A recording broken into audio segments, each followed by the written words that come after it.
All right, we begin, of course, looking at particularly the Asian markets with respect to what's been going on with the yen and also with Taiwan topping the charts as far as the first half of 2024 is concerned. 28% return in Taiwan, beating all other markets. I think the Nikkei 225 in Asia came in second place. Yeah, there it is right there on the screen. Third place, the Nifty 50, which is over in India, 10.49%. BSE Sensex over in India as well. And then you've got the Kuala Lumpur Composite in Malaysia up by 9.31%. And then you've got Kospi in Korea, the Hang Seng in Hong Kong, the Straits Times in over in Indonesia, and then you've also got the ASX 200 in Australia, and then languishing there, the CSI 300 over in China. So that's what we're seeing as far as the Asia Pacific markets are concerned.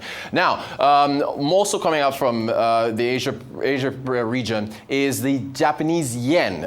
Vanguard International Group says that if the July 31st Bank of Japan meeting that takes place doesn't go as planned in terms of reducing purchases of Japanese government bonds, the yen could slide to 170. This is Alice County. He's the head of international rates at Vanguard. He says if at the July meeting they come down only to 5.5 trillion yen or even 5 trillion yen, that's to talk about the reductions per month of Japanese government bonds, markets may push dollar yen again towards 170. So let's talk to our guest over in Coventry in the UK to discuss that.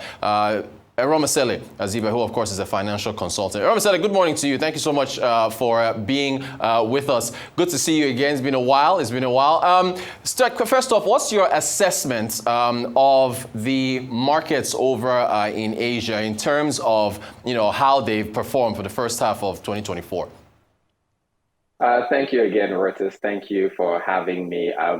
Like you said in the introduction, the Asian markets have been largely positive.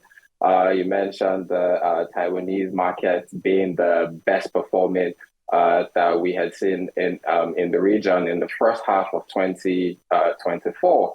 And that is largely tied to developments that we've seen in the artificial intelligence space. We know that AI is the current buzzword in pretty much every industry in the market. We've seen the impact of the use of AI, and closely tied to that is we know there's been a shortage of semiconductors, of microchips over time.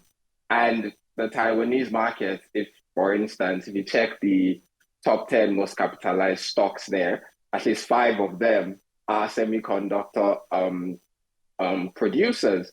So that positive sense that we've seen around developments along the AI value chain, which is closely tied to the increased demand for semiconductors, has significantly driven interest in those manufacturing companies that are in that space. And that's one of the factors that has driven, activity in the region, and more specifically in the Taiwanese market.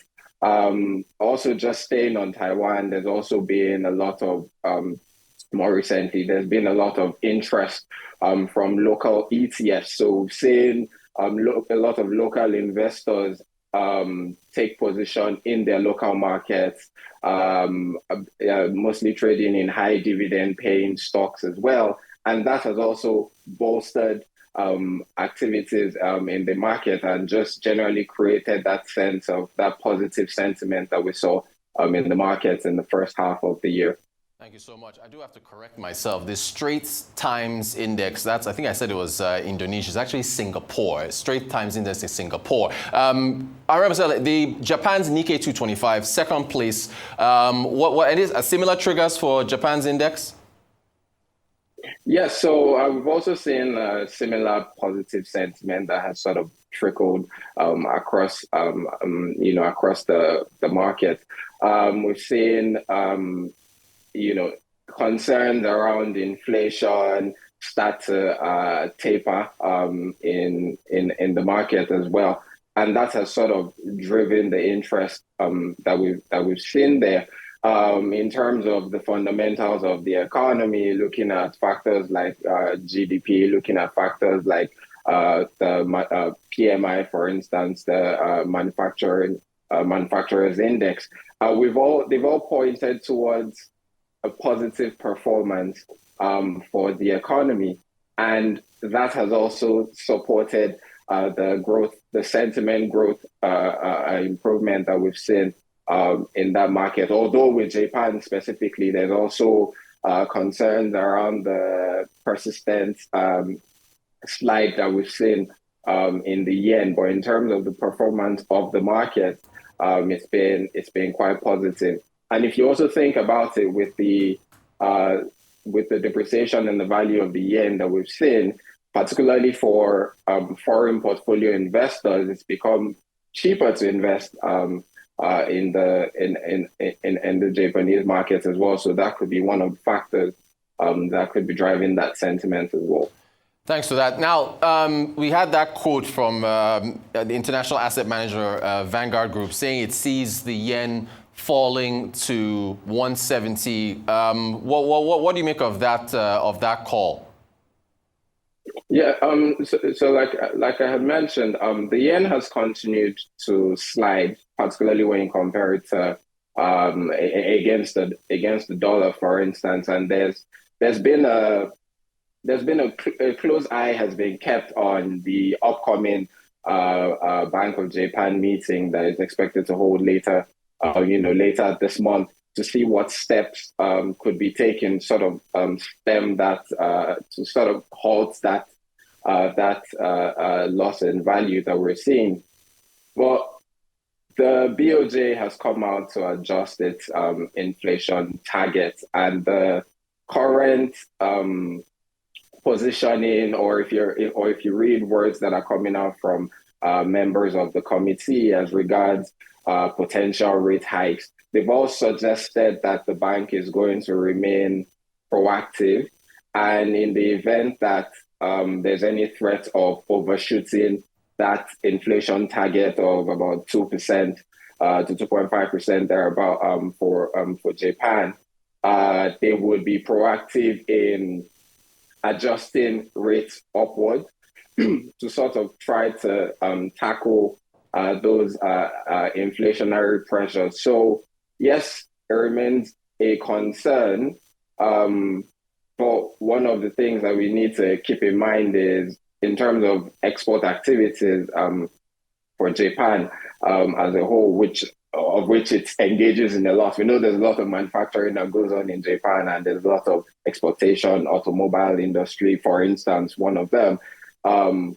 Exports are improving. The challenge then becomes on the import side, because it becomes more difficult to then import into the market. Now, we had, of course, I think it's rounding up today, the European Central Bank for a meeting that's taking place in Portugal. Jerome Powell's there. Obviously, Christine Lagarde, since they are the host, even the central bank head of Brazil. But speaking specifically for the United States, how much of an influence is U.S. monetary policy on Japan and, I guess, Asian markets in general? Definitely, it plays a huge role, because what you see a lot of the time with monetary policy authorities across other markets is they try to time what is going to happen in the U.S. markets. For instance, there's been a lot of, because of the importance that the U.S. plays in terms of funds flow, portfolio investments as well.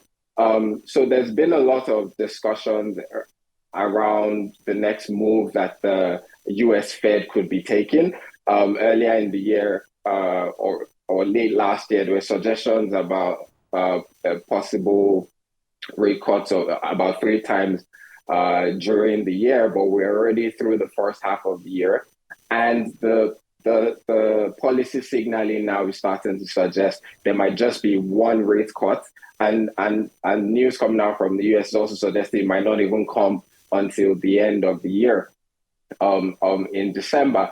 So at the moment, we have different markets across the world trying to gauge what could possibly happen with the U.S. Fed around the Fed rate. We've seen conditions within the economy have improved. We've seen GDP numbers improve steadily, even inflation growing at a slower pace, all point towards positive, positive movements in the economy, and raises chances of a rate cut coming. The question there remains around the timing of the rate cut because of the impact that this has on overall portfolio flows from the US, and how this could affect other markets.